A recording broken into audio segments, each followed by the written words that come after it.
तू चलता चल, तू चलता चल, तू चलता चल। Good evening everyone. Welcome to No Frills Academy.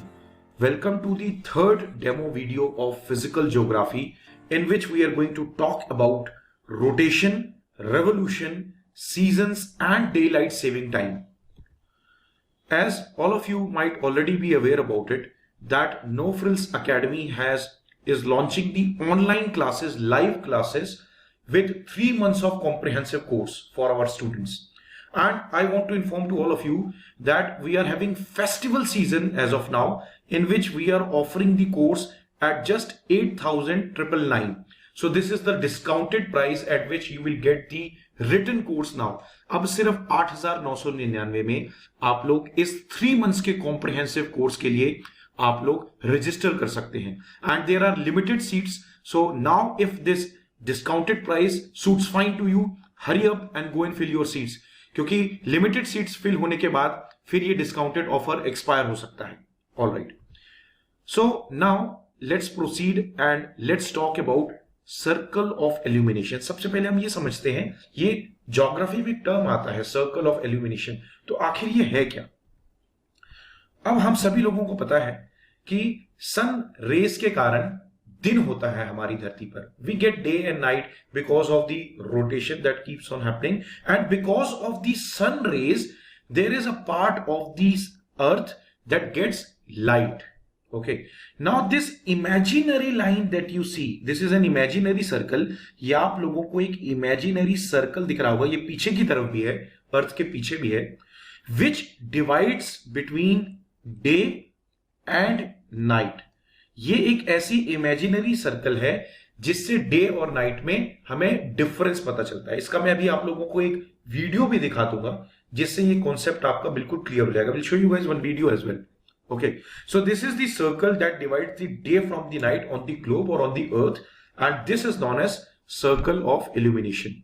Okay, now over here you guys can see ये जो एक imaginary line है. Imagine that over here we have a sun. Okay, यहां से सन की रेज आ रही हैं और हमारा अर्थ रोटेट कर रहा है.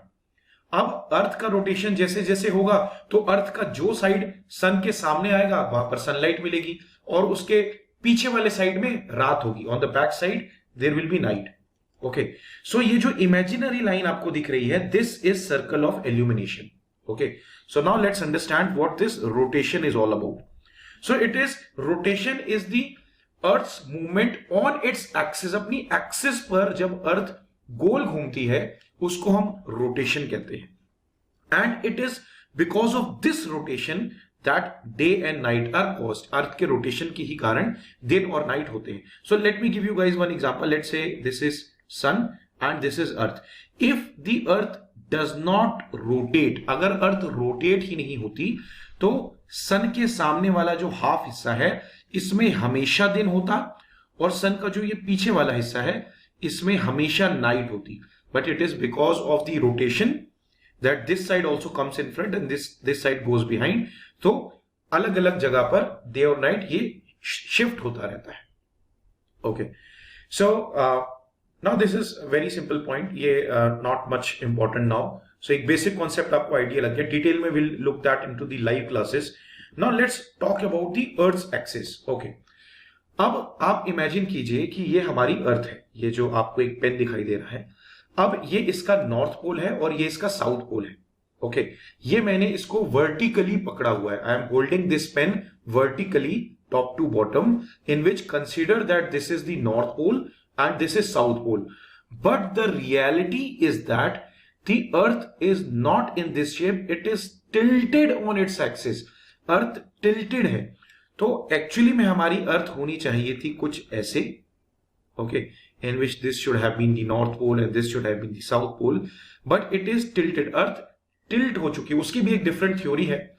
ऐसा बोला जाता है कि जब मून टकराया था हमारी अर्थ से और एस्ट्रॉइड्स इंपैक्ट के टाइम पर, तब हमारी अर्थ थोड़ी सी बेंड हो गई थी. ओके, सो ये जो 23.5 डिग्री आपको ये जो एंगल दिख रहा है ये हमारी अर्थ का एक्सेस है. So we say that the earth is inclined at an angle of 23.5 degree. Okay, और इसको कई कई जगह 23.5 डिग्रीज भी लिखते हैं। तो इतने एंगल पर हमारी अर्थ जो है वो टिल्टेड है। एट द सेम टाइम, अब let's say if I consider this plane, ये 90 डिग्री एंगल दिखाई दे रहा है। सिमिलरली इस साइड पर भी 90 डिग्री होगा, तभी टोटल 180 डिग्रीज होंगे। अब अगर ये 23.5 डिग्री है और मैं 90 डिग्री में से 23.5 डिग्री को सब्ट्रैक्ट करूंगा, so the answer will come as 66.5 degree, 66.5 degrees. तो ये जो बचा हुआ एंगल आपको दिख रहा है 66.5 डिग्री, इसको हम लोग बोलते हैं orbital angle. Okay, this is the orbital angle. ये वो एंगल है जिस पर हमारी, ये इस तरफ, ये हमारी अर्थ की ऑर्बिट है, ये हमारी ऑर्बिट की डायरेक्शन है। ये जो इमेजिनरी लाइन आपको दिख रही है, इस पर अर्थ रिवॉल्व करेगी सन के चारों तरफ। तो हमारी अर्थ ऑर्बिटल एंगल कितना बनाती है? That is 66.5 degrees. और अर्थ इंक्लाइंड कितने एंगल पर है? That is 23.5 degree. Hope this is clear to all of you. So as it's already mentioned that the earth is tilted at an angle of 23.5, whereas the axis of the earth, which is an imaginary line, it makes an angle of 66.5 degree with the orbital plane. Hope this is clear to all of you. एक मैं नया concept आप लोगों को बताता हूं, दो this is an advance concept but it may be asked in your examination. ये एक एडवांस कॉन्सेप्ट है, शायद ये आपके एग्जाम में पूछा जा सकता है, इसलिए मैं इसको अभी क्लियर कर देता हूं। Now if you see over here, अगर आप लोग देख पा रहे होंगे, मैंने आप लोगों को बताया था that the earth is tilted at an angle of 23.5 degree. But अगर आप लोग इस वीडियो को ऑब्जर्व कर रहे होंगे तो ये टिल्ट भी शिफ्ट हो रहा है। It shifts between 22.1 degree to 24.5 degrees, जो कि इससे ज्यादा है, ये एक रेंज आ गई। Over thousands of and millions of years, तो ये हमारी जो शिफ्ट है अर्थ की, ये जो टिल्ट है वो भी चेंज होती रहती है। यही जो अर्थ का जो टिल्टेशन है, इसमें जो वेरिएशन आता है, इसी को हम लोग ऑब्लिक्विटी कहते हैं। Hope this is clear to all of you. Okay, now after understanding the circle of illumination, rotation and obliquity, let us try to understand about revolution. Okay, so आप लोगों को इस वीडियो में दिख रहा होगा कि एक ये हमारी अर्थ है, ये सन के चारों तरफ रिवॉल्व कर रही है, वो खुद रोटेट भी कर रही है, और हमारे सन, हमारी अर्थ के चारों तरफ मून भी रोटेट भी कर रहा है और रिवॉल्व भी कर रहा है। Okay, hope this is clear to all of you. अब ये जो हमारी अर्थ का जो ये इलिप्टिकल पाथ में सन के चारों तरफ परिक्रमा लगाने का जो ये मूवमेंट है, the movement of the earth around the sun in an elliptical path, this is known as revolution. Okay, so as you guys can see, the movement of the earth around the sun in a fixed path or orbit is known as revolution. Generally हमारी अर्थ को 365 days और 1/4, ये total time इतना लगता है, मतलब 365 and 1/4 day, इतना time लगता है सन के चारों तरफ रिवॉल्व होने में। इसको मैं ऐसे भी लिख सकता हूं, 365 days and 6 hours। ओके, अब ये 6 hours जो एक्स्ट्रा है, हम लोग इसको अपने कैलेंडर में यहां पर स्पेसिफाई नहीं करते हैं। हम क्या करते हैं, ये जो हमारे 6 आवर्स हो गए, 6 hours plus 6 hours plus 6 plus 6, ये मिलकर 24 आवर्स हो गए, यानी कि now it is equal to 1 day. हम क्या करते हैं, क्योंकि 1 2 3 4 सालों में ये 6 घंटे मिलाकर 24 घंटे हो जाते हैं, तो हर 4 साल के बाद हम लोग एक लीप ईयर मनाते हैं, जिसमें हम लोग फरवरी में जनरली 28 डेज होते हैं। हर 4 साल में हम लोग फरवरी के लीप ईयर में 29 डेज का कैलेंडर मंथ रखते हैं। तो ये जो एक्स्ट्रा 24 आवर्स हो रहे हैं, वो हर 4 साल में हम ऐड कर देते हैं। Hope this is clear to all of you. Now how will you calculate whether any specific year is leap year or not? So let's say कोई भी हम एक ईयर ले लेते हैं, let's say year 2000। Now if it is completely divisible by 4, अगर ये 4 से कंप्लीटली डिविजिबल है, then it is a leap year. Okay, let's say if I take 2020, it is completely divisible by 4, so it will be a leap year. So next would be 2024. Hope this is clear to all of you. So 2021, 2022, 2023, ये 4 से completely divisible नहीं है, 4 से completely divide नहीं होंगे, इसलिए leap year नहीं है। Okay. अब हम कुछ क्रिटिकल बात करने वाले हैं। जनरली रोटेशन रेवोल्यूशन से उतने क्वेश्चन नहीं आते हैं एग्जाम्स में। एग्जाम्स से जो क्वेश्चन आते हैं वो आते हैं सीजन से, तो ये समझना अब बहुत इंपॉर्टेंट है। Okay, So let me open a good diagram that will make you guys understand this concept. मैं अगले डायग्राम पे आता हूं. एक पॉइंट मैं चाहता हूं आप लोग अभी नोट कर लें, ये एज इट इज स्टेटमेंट के रूप में आपके यूपीएससी, सीडीएस, एनडीए में, एफकेट में डायरेक्ट आ सकता है कि व्हाट कॉजेस सीजन्स. ये सीजन्स होते कैसे. अब क्या होता है कि अगर हम इसको ऐसे समझ लेते हैं कि लेट्स से दिस इज सन. हम ऐसा मान लेते हैं कि हमारी जो अर्थ है वो सन के चारों तरफ एक सर्कुलर पाथ में रिवॉल्व करती. तो अभी देखिए ये इलिप्टिकल पाथ में जो अर्थ है वो रिवॉल्व करती है. आप लोगों को ये सर्कल है और ये एक इलिप्स है. ओके, अब एक इलिप्स के दो फोकस होते हैं, आप लोगों को पता है. सर्कल का तो एक ही फोकस होता है. तो अगर ये एक सर्कुलर पाथ पे अगर अर्थ हमारी रोटेट करती तब तो हमारा सन उसके सेंटर पर होता.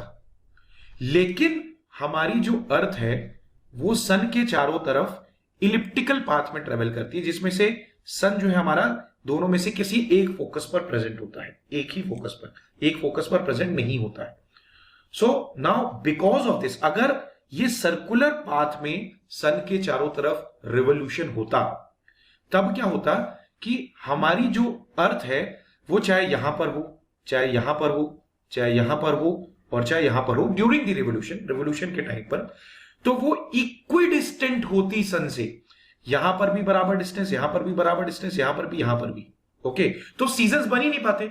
सीजन तो तब बनेंगे ना, अब जैसे यहां पर अगर हमारी अर्थ है तो ये हमारे सन से पास में है, यहां पर हमारी अर्थ है तो वो सन से दूर है, यहां पर है, यहां पर है, तो ये अलग अलग पोजीशंस बन रही है. आप समझ पा रहे हैं. That is why the seasons are caused because of revolution, point number 1, and also because of its revolution on its tilted axis. क्योंकि वो अपनी एक्सिस पर टिल्टेड है, इस कारण से क्या होता है मैं अब आप लोगों को दिखा देता हूं. क्योंकि वो टिल्टेड है अपनी एक्सिस पे, this diagram will make things clear. Yes, this diagram, क्योंकि हमारी अर्थ अपनी एक्सिस पर टिल्टेड है, तो कोई एक ऐसा टाइम भी आता है जब जैसे नदर्न हेमिस्फीयर हमारे सन के पास हो गया, सदर्न हेमिस्फीयर दूर हो गया. फिर एक ऐसा टाइम आता है जब नदर्न हेमिस्फीयर दूर हो जाता है और सदर्न हेमिस्फीयर हमारा पास हो जाता है. तो रिवोल्यूशन के कारण और अर्थ के टिल्ट होने के कारण सीजन्स होते हैं. Hope this is clear to all of you. यहां पे एक कॉन्सेप्ट रह गया. Okay, now this will also make things clear to all of you. These are the two focus, this is an ellipse. Okay, तो sun एक ellipse पर रहता है. अब एक एलिप्स पर रहता है, इसलिए देखिए एक फोकस ये होना चाहिए था और एक फोकस पर तो सन प्रेजेंट है. नाउ बिकॉज ऑफ दिस, क्योंकि हमारी अर्थ सन के चारों तरफ एक इलिप्टिकल पाथ में रिवॉल्व करती है, तो let's say this is focus A, this is focus B, और हमारा सन मान लीजिए फोकस बी पर है. तो एक टाइम ऐसा आएगा जब हमारी अर्थ सन के पास होगी और एक टाइम ऐसा आएगा जब हमारी अर्थ रिवोल्यूशन के टाइम पे सन से फार रहेगी. This is far and this is close. Okay, अब जब हमारी अर्थ सन से दूर होती है, फर्देस्ट पॉइंट पर होती है, तो इसको एपहीलियन कहते हैं. और जब हमारी अर्थ सन के पास होती है तब उसको पेरिहीलियन कहते हैं. सिमिलरली यही कंडीशन मून के केस में भी होगी, क्योंकि मून भी हमारी अर्थ के चारों तरफ सर्कुलर पाथ में नहीं, इलिप्टिकल पाथ में रिवॉल्व करता है. तो जब हमारा मून हमारे अर्थ के पास में होता है, क्लोजेस्ट पॉइंट पे होता है, तो उसको पेरिजी बोलते हैं. और जब हमारा मून अर्थ से फर्देस्ट पॉइंट पर होता है तो इसको एपोजी कहते हैं. Hope this is clear to all of you. अब यहां पर मैं आप लोगों को थोड़ा सा टाइम लूंगा, हल्का सा कुछ इंपॉर्टेंट पॉइंट समझाना चाहता हूं. अब let's say this is earth. अब हम देखिए, अब आप लोग देखना, अभी मैं आप लोगों को कौन सी बात कर रहा हूं, अभी मैं इस सिचुएशन की बात कर रहा हूं. ठीक है, ये सिचुएशन की बात कर रहा हूं जो मैंने सर्कल बनाया है.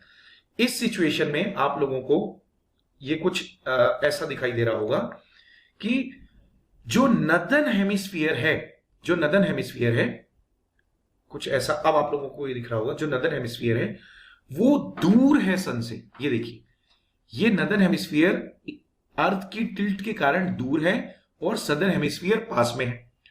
तो इस पॉइंट पर क्या होगा, सदर्न हेमिस्फीयर के जितने भी यहां पे कंट्रीज होंगी उनको ज्यादा इंटेंसिटी की सनरेज मिलेंगी, और जो नदर्न हेमिस्फीयर की कंट्रीज हैं उन तक बहुत स्लांट, जो मैंने पिछले वीडियो में बताया था कि बहुत एंगल के साथ, जैसे अगर हम कैंडल के ऊपर अगर अपना हाथ रखेंगे तो बहुत गर्म फील करेंगे, लेकिन अगर हम अपने हाथ को टेढ़ा कर देंगे तो स्लांटेड हीट मिलेगी, स्लांटेड रेज आएंगी, तो कम इंटेंसिटी की गर्मी मिलेगी।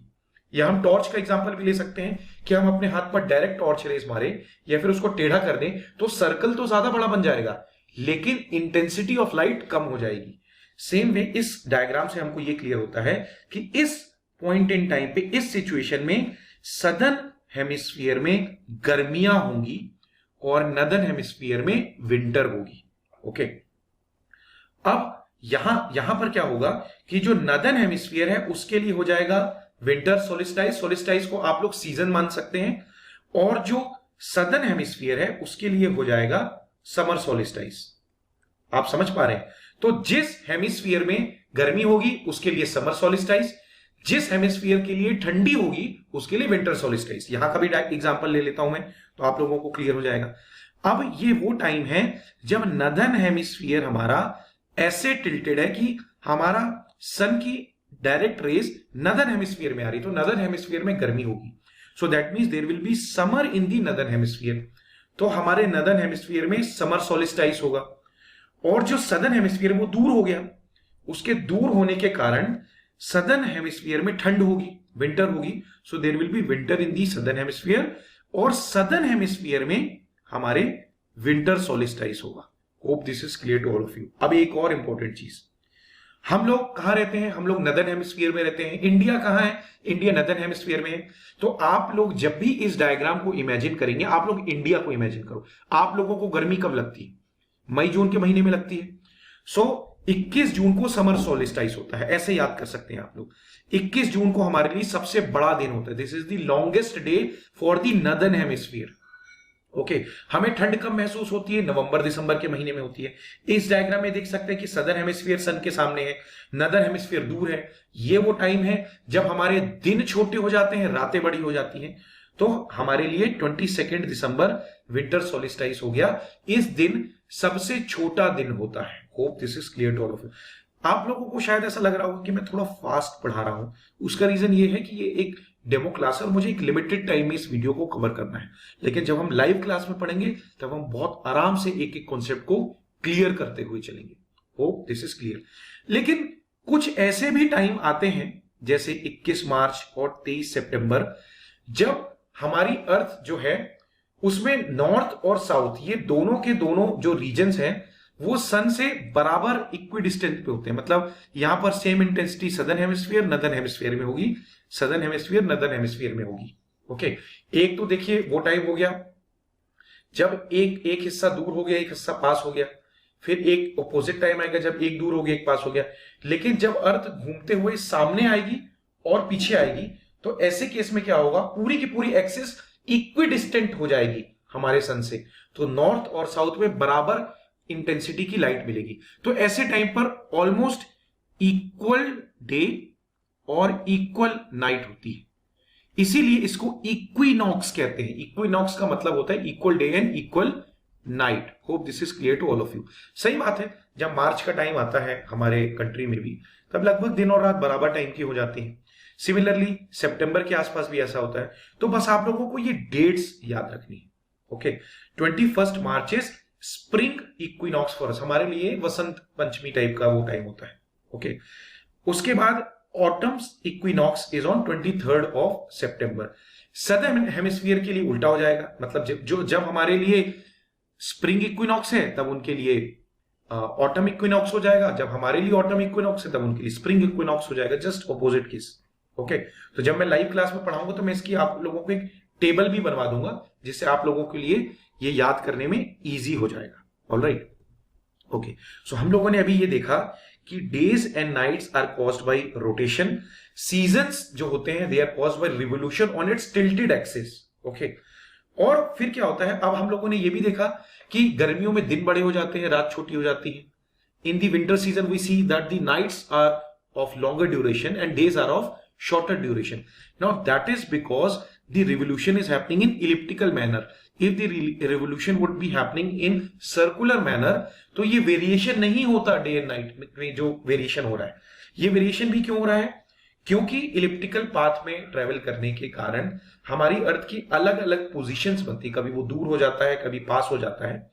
अगर वो सर्कुलर मैनर में होता तो वेरिएशन ही नहीं आ पाता डे और नाइट टाइम में। ऑलराइट, एक लास्ट कॉन्सेप्ट और बचा, बहुत इंटरेस्टिंग कॉन्सेप्ट है डे लाइट सेविंग टाइम का। Let's try to understand this. Alright, let me give you guys one example. This is the case for New Delhi of June and of December, मतलब मैं गर्मियों और ठंडियों की बात कर रहा हूं न्यू दिल्ली की। सो this is the case of summer in India in new Delhi and this is the case of winter. Now you guys observe over here that in case of summer season the sun rises at around 5:30 am, लगभग 5:30 बजे सुबह दिन हो जाता है। ये गर्मियों की बात हो रही। Whereas in case of winter almost the sun rises at around 7 am. So that means गर्मियों और ठंडियों के सनराइज यानी सूरज उदय होने की अगर मैं डिफरेंस की बात करूं, so the difference is just of 1.5 hours. That is fine, इतना तो हम देखते ही हैं गर्मियों और ठंडियों में डिफरेंस। बट अगर मैं यूएसए अमेरिका के न्यूयॉर्क की बात करूं, okay, so this is the case of summer in New York and this is the case of winter. अब आप लोग देखिए, यहां पर सनराइज हो रहा है 5:30, यहां ऑलमोस्ट 7:30, 2 घंटे का डिफरेंस। चलो ये तो फिर भी ठीक है, this is okay okay. If I talk about sunset, अगर मैं सूरज के डूबने की बात करूं कि जब अंधेरा कब हो जाता है, सो ऑलमोस्ट 8:30 PM, रात के 8:30 बजे सूरज ढल रहा है। Where as in case of winter it's almost at 4:30 PM। आप समझ रहे, 4 घंटे का दिन, 4 आवर्स का डिफरेंस इधर, 2 आवर्स का डिफरेंस है, टोटल 6 आवर्स का डिफरेंस हो रहा है। Are you guys understanding this concept? मतलब अगर आप सोचो, आप ऑफिस में बैठे हुए हो और आपके ऑफिस की टाइमिंग से 9 to 6, आप 9 to 6 काम करते हो। अब अगर 4:30 बजे ही अंधेरा हो जाएगा तो आप लोगों को एक्स्ट्रा ट्यूबलाइट्स जलानी पड़ेगी, एक्स्ट्रा लाइट्स ऑन करनी पड़ेगी, तो एक्स्ट्रा इलेक्ट्रिसिटी कंजम्पशन होगा ऑफिस में। तो इसी प्रॉब्लम के सॉल्यूशन के लिए जो ऐसी कंट्रीज होती हैं जो टेम्परेट जोन में लाई करती हैं, आप लोग बात को समझना, क्योंकि जो इक्वेटोरियल रीजन्स पे जो कंट्री होती हैं टॉरेट जोन में, यहां पर समर और विंटर में, जैसे हमारी न्यू दिल्ली, हमारे इंडिया की मैं बात करूं, तो उसमें समर और विंटर में सनराइज और सनसेट टाइम में उतना ज्यादा डिफरेंस नहीं आता है। लेकिन अगर हम टेम्परेट रीजन्स की बात करें तो यहां पर सनराइज और सनसेट में बहुत ज्यादा डिफरेंस आ जाता है, 5 से 6 घंटे का। शाम को 4, 4:30 बजे ही रात हो जाती है। तो इस प्रॉब्लम को सॉल्व करने के लिए ये कॉन्सेप्ट यूज किया जाता है, which is day light saving time. जब ठंड आती है तो अपनी घड़ी को 1 घंटा आगे पीछे करके एडजस्ट कर लेते हैं, सो दैट उनका दिन ही दिन में ऑफिस आवर्स एडजस्ट हो जाए। Hope this is clear to all of you. इससे रिलेटेड कुछ आपके लिए मैंने इंफॉर्मेशन भी यहां प्रोवाइड की है कि this concept is basically use to save energy and make better use of day light. जैसे मैं आप लोगों को एग्जाम्पल देता हूं, मान लीजिए न्यूयॉर्क में शाम को 4:30 बजे अंधेरा हो जाता है, तो कंपनी क्या करेगी, ठंड आएगी तो अब अपनी घड़ी को सुबह 9 बजे की जगह 7 बजे कर देगी, ताकि लोग जो है जल्दी ऑफिस जाने लग जाए और जल्दी घर आने लग जाए। तो अपने टाइम को, अपने बायोलॉजिकल क्लॉक को चेंज कर देंगे, तो वो सुबह जल्दी ऑफिस चले जाएंगे और शाम को जल्दी घर आ जाएंगे, तो अपनी क्लॉक को वो चेंज कर देंगे। So this was first use in 1908 in thunder bay, Canada. Alright, so this basically you can read that almost 40% of the countries are using. Okay, very simple concept, very interesting concept. Okay, now अभी हम कुछ MCQs भी solve करेंगे। आप लोग अगर इसी concept को एनसीईआरटी से रिवाइज करना चाहते हैं, if you guys want to revise this concept from NCERT, you guys can read chapter number 3, motions of the earth, from class 6th. All right, now I would recommend, just for your knowledge purpose, that in the atlas you guys can try to see what all countries are in the temperate zones.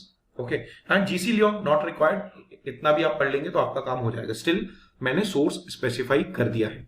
Okay, so this is the first question. Please pause the video and attempt this question and then I will tell you the right answer. Okay, so question ये पूछा था कि day time और night time में variation, ये मैंने अभी इसी वीडियो में पढ़ा है, सीजन टू सीजन किस लिए होता है, इलिप्टिकल पाथ पर अर्थ के रिवोल्यूशन के कारण। अगर अर्थ सर्कुलर पाथ पे रिवॉल्व करती, हमारी अर्थ सन के चारों तरफ, तो डे टाइम और नाइट टाइम में इतना वेरिएशन नहीं आ पाता। ऑलराइट, ये यूपीएससी प्रीलिम्स जो सिविल सर्विसेज का एग्जाम होता है उसमें भी ये क्वेश्चन पूछा जा चुका है पहले. Now this is the second question. Please pause the video and attempt this. This is very easy question. All right. I'm sorry. So this is the right answer. Okay. अब इसमें पूछा था कि जब सन वर्टिकली ओवरहेड होगा equator के ऊपर तो इसको इक्विनॉक्स कहते हैं. Absolutely correct.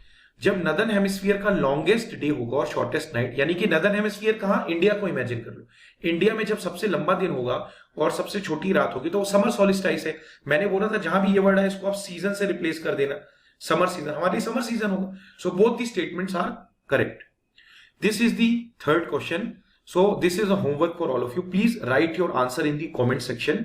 अगर आप लोगों को कोई डाउट होता है तो कमेंट सेक्शन में डाल देना. ये नहीं समझ में आया तो नेक्स्ट वीडियो में मैं इसका आंसर एक्सप्लेन कर दूंगा. Hope this video was beneficial to all of you. Thank you everybody for watching. God bless you.